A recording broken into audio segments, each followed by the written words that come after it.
दोस्तों, अगर आप मौन रहते हैं या फिर ज़रूरत के हिसाब से बोलते हैं तो कितने समय बाद या कितने दिनों बाद हमें वो सारी चीज़ मिलने लगती है जो हम चाहते हैं।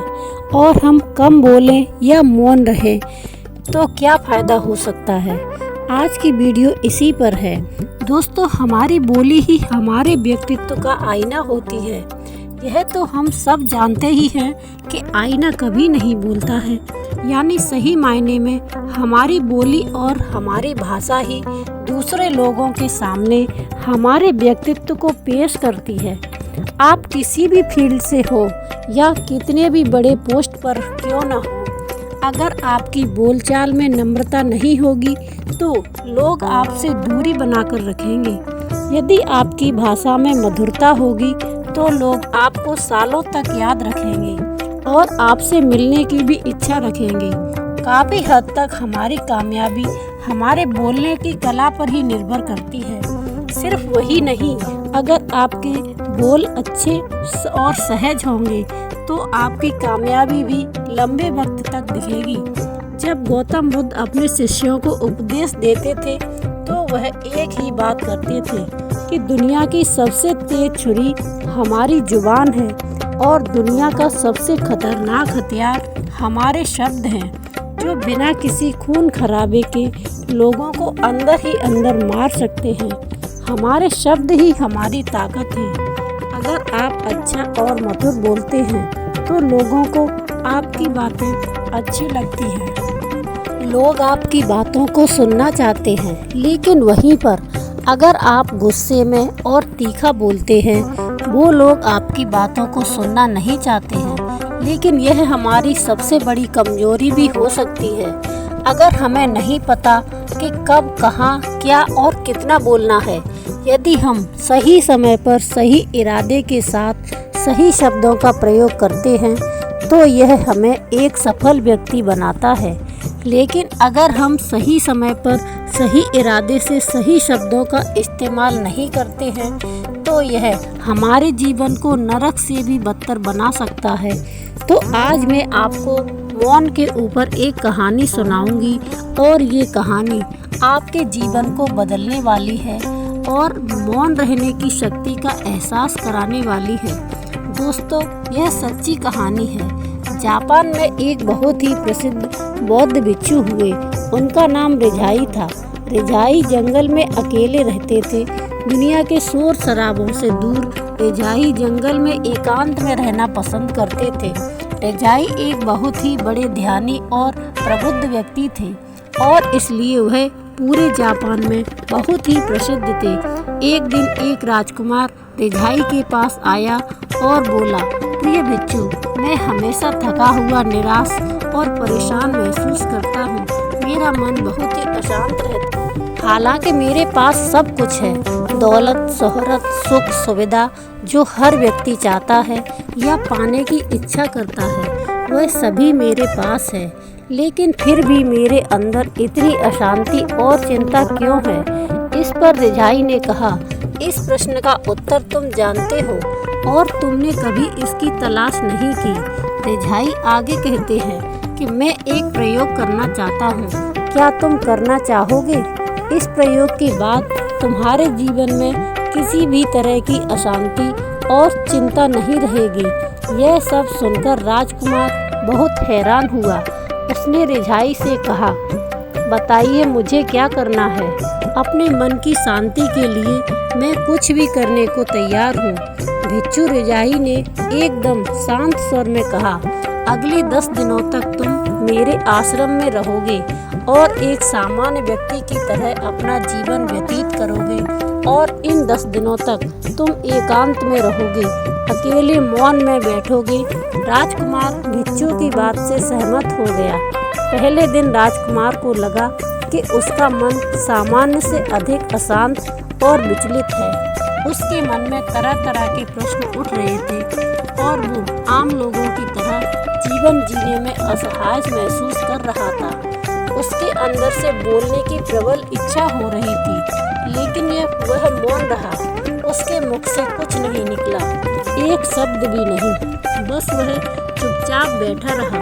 लेकिन लेकिन रात होते होते उसे अंदर ही अंदर शांति का अनुभव होने लगा।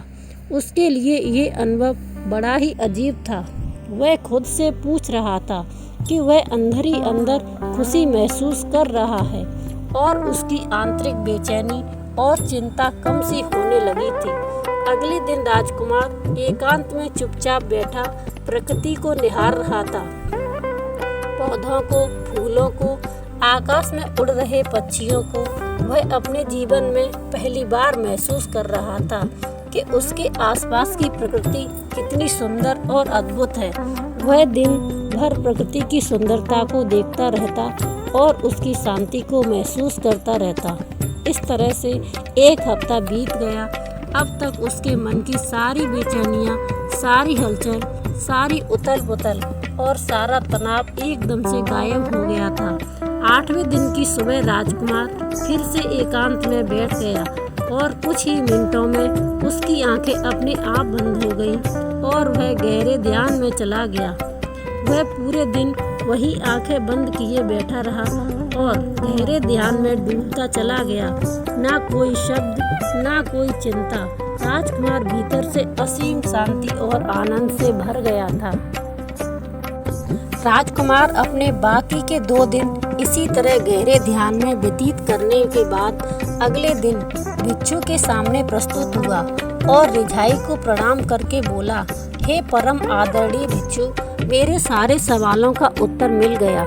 मैं इतना उथल पुथल और चिंता में क्यों जी रहा था, जान गया कि मेरा मन इतना अशांत और विचलित क्यों था। रिझाई ने मुस्कुराते हुए पूछा, बताओ क्या उत्तर मिला तुम्हें? तो राजकुमार ने कहा, मैं आवश्यकता से अधिक बातें किया करता था। मैं किसी पर भी अपने शब्द और ऊर्जा का व्यर्थ कर देता था। मैं दिन भर अपने लोगों से फालतू की बातें किया करता रहता और उन्हीं के बारे में अकेले में सोचता रहता और ज़्यादातर समय नकारात्मक सोचता ही रहता। इस तरह अपना समय बर्बाद कर रहा था। ज़्यादा बोलने और नकारात्मक सोचने की वजह से मेरा मन अशांत और बेचैन हो गया था और इस वजह से मैं किसी भी चीज़ पर ठीक से काम नहीं कर पा रहा था, जिससे कि मैं हर कार्य में असफल होने लगा था और फिर इन लगातार मिलने वाली असफलताओं की वजह से मेरा मन उदास और चिड़चिड़ा हो गया था। मेरे जीवन को नष्ट कर दिया। लेकिन ये 10 दिन पूरी तरह अलग थे। मुझे ऐसा लगा कि मैं अपना जीवन पूरी तरह जी रहा हूँ, लेकिन इससे पहले मैं अपना जीवन गलत तरीके से जी रहा था।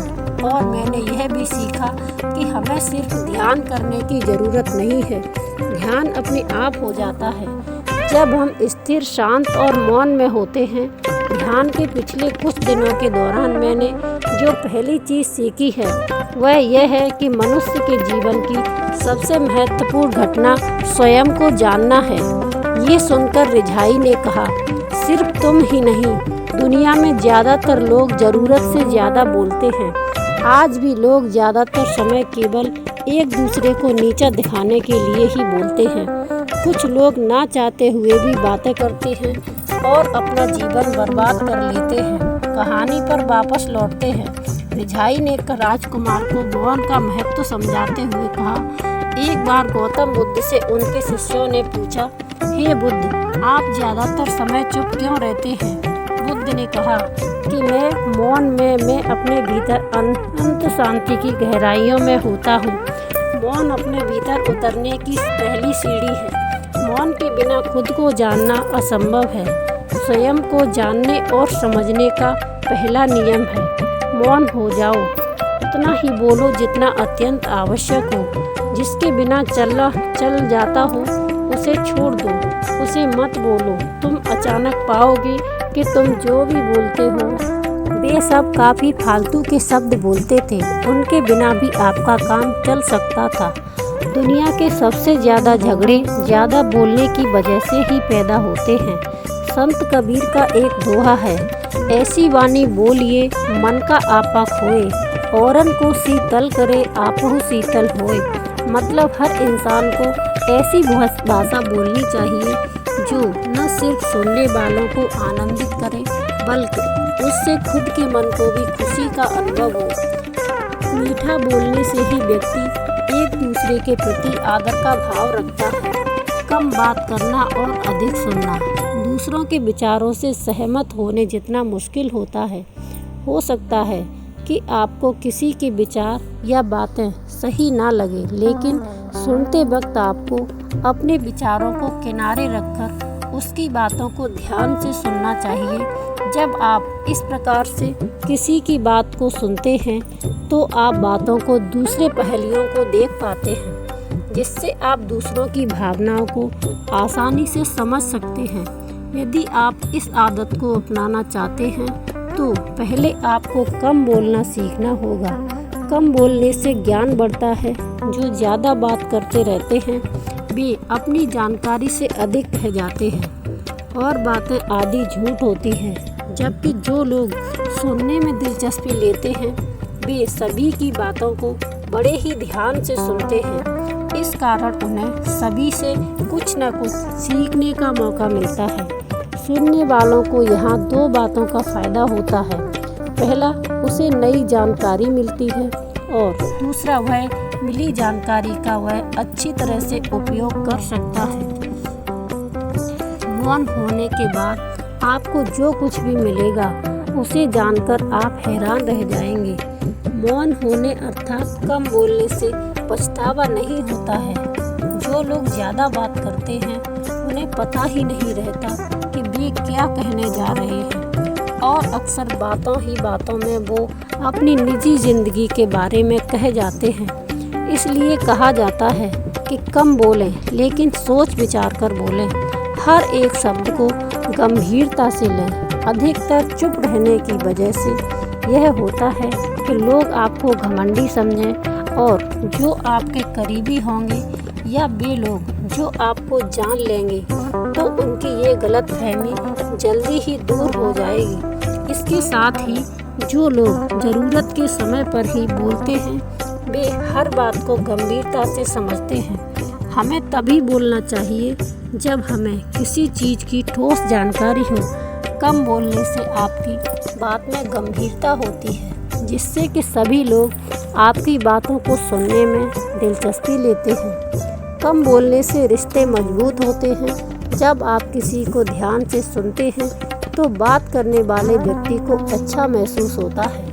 सुनने से दूसरों की बातों को अच्छे से समझा जा सकता है। इसके साथ ही उनकी भावनाओं को महसूस किया जा सकता है, जिसके बाद अगर आप अपनी राय देंगे तो उस व्यक्ति को अच्छा लगेगा। यदि आप सोच विचार कर बात करते हैं तो लोग आपकी बातों को दिलचस्पी से सुनते हैं। ऐसा इसलिए होता है कि आप ज़रूरत पड़ने पर ही बोलते हैं। इसलिए यदि आप कुछ कह रहे हैं तो अवश्य ही कुछ ज़रूरी होगा। कम शब्दों में बहुत कुछ कहना कम बात करने वालों की यह खासियत होती है कि वे लोग कम शब्दों में बहुत कुछ कह जाते हैं, जिसके कारण उनकी यह बात हर किसी को याद रह जाती है और किसी को उनकी बात सुनने में झिझक भी नहीं होती है। इसलिए बातों को घुमा फिरा कर करने के बजाय कम शब्दों में स्पष्ट कहें। अगर आप मौन रहते हैं तो ज़्यादा सोचने का मौका मिलता है। कम बोलने का यह भी फायदा होता है कि ज़्यादा से ज़्यादा समय मिल जाता है आपको किसी दूसरे की बात को सुनने का। जो जितना ज़्यादा सोच समझकर बोलता है, वहीं पर जितना ज़्यादा दूसरों की बातें सुनी जाएं, उतना ज़्यादा ही ज्ञान बढ़ता है। एक इंसान के पास इतना समय नहीं होता है कि वो हर एक काम को करके जान सके। ऐसे में कम बोलने वाले लोग दूसरों की बात सुनकर इतना कुछ जान लेते हैं जितना ज़्यादा बोलने वाले कभी नहीं ले सकते। कम बोलने वाले व्यक्ति की बात दूसरे लोग बड़े ही ध्यान से सुनते हैं। कोई भी व्यक्ति हो जो कम बोलता है और जब भी वह कुछ बोलता है तो उसकी बात दूसरे लोग बड़े ही ध्यान से सुनते हैं। ऐसा इसलिए क्योंकि कम बोलने वाला सबसे पहले उसकी बातें सुनता है और फिर समझता है। उसके बाद वह जो बोलता है उसकी बात में दम होता है, उसकी बात में ज्ञान साफ नज़र आता है। कम बोलने से शरीर की ऊर्जा बचती है। कम बोलने वाला व्यक्ति उस व्यक्ति से ज़्यादा ऊर्जा को महसूस करता है। जो ज़्यादा बोलता है। बोलने में इंसान के शरीर का बहुत ही ज़्यादा मात्रा में ऊर्जा का खपत होती है। इसका सामान्य सा कार्य है, बोलते समय दिमाग और मुंह आदि एक साथ काम करते हैं। वहीं जो लोग कम बोलते हैं वे अपने शरीर की बहुत सारी ऊर्जा बचा लेते हैं। कम बोलने से दिमाग तेज होता है, ज़्यादा बोलने में दिमाग का ज़्यादा इस्तेमाल होता है। वहीं कम बोलने से दिमाग का कम इस्तेमाल होता है। अगर ऐसे देखने को मिलता है कि जो भी ज़्यादा बोलते हैं वो अपने दिमाग का कम से कम इस्तेमाल करते हैं। ज़्यादा बोलना भी एक आदत होती है। जब भी कोई व्यक्ति अपनी आदत कम बोलने की कर लेता है तो उसके पास अपने काम को करने का बहुत ही ज़्यादा समय मिल जाता है। कुछ लोग ऐसे भी होते हैं जो कहते हैं कि उनके पास काम करने के लिए समय नहीं होता है। ऐसे में उन्हें कम बोलने की आदत अपना लेनी चाहिए। जिस दिन कम बोलने की आदत हो जाएगी उसी दिन से अपने ज़रूरी काम को करने का आपको अधिक समय मिल जाएगा। कम बोलने से समाज में इज्जत बढ़ती है। जो भी व्यक्ति कम बोलता है उसको दूसरे बहुत ज़्यादा पसंद करते हैं। इस समय हमें आसानी के साथ ज़्यादा बोलने वाले व्यक्ति मिल जाएंगे, लेकिन कम बोलने वाले व्यक्ति बड़े ही मुश्किल से मिलते हैं। जो भी कम बोलता है इसका मतलब है कि वह बस उतना ही बोलता है जितना ज़रूरी हो। इस तरह से वह किसी दूसरे को अपनी बातों से उबाता भी नहीं। कम बोलने वाला दूसरों की बातों को बड़े ही ध्यान से सुनता है। ऐसे लोग दूसरों को अच्छी तरह से जान पाते हैं। बहुत सारे लोग ऐसे होते हैं जो सामने वाले की बात ठीक से सुनते भी नहीं हैं और अपनी ही बातें बताने में लग जाते हैं। तो ऐसे में सामने वाला इंसान आपसे और आपकी बातों से बोर होने लगता है। तो जब आप कम बात करते हैं और सामने वाले की बात को बड़े ही अच्छे से सुनते हैं तब आप सामने वाले व्यक्ति को, उसके मन को, उसके विचारों को और उसके नज़रिए को अच्छे से समझ पाते हैं। सामने वाले व्यक्ति की बातें ध्यान से सुनने पर वह भी आपसे खुश और प्रभावित हो जाता है। कम बोलने से किसी भी तरह का नुकसान नहीं होगा।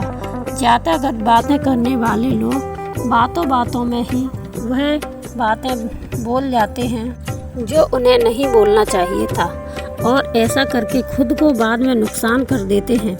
मान लो अगर कोई आपसे किसी चीज़ की मांग कर रहा है और आप बिना सोचे समझे उसकी बातों में आकर आपने उसे हाँ कर दी और बाद में आकर आपको पता चला कि इसमें आपका ही नुकसान है, तो तब आप क्या करेंगे? अगर आप कम बात करते हैं तो आपकी बुद्धि ज़्यादा स्थिर रहती है। कुछ भी बोलने से पहले आप ज़्यादा सावधान रहते हैं और कोई भी फैसला आप सोच समझकर ही लेते हैं। इससे आप किसी भी तरह का नुकसान होने से बच जाएंगे। दोस्तों, मुझे उम्मीद है इस वीडियो से आपको बहुत कुछ सीखने को मिला होगा और अगर आप नए हैं तो जुड़ने के लिए इस चैनल को सब्सक्राइब करना मत भूलिएगा। मिलते हैं अगले वीडियो में कुछ नए विचारों के साथ। तब तक के लिए आपका बहुत बहुत धन्यवाद। जय श्री कृष्णा। राधे राधे।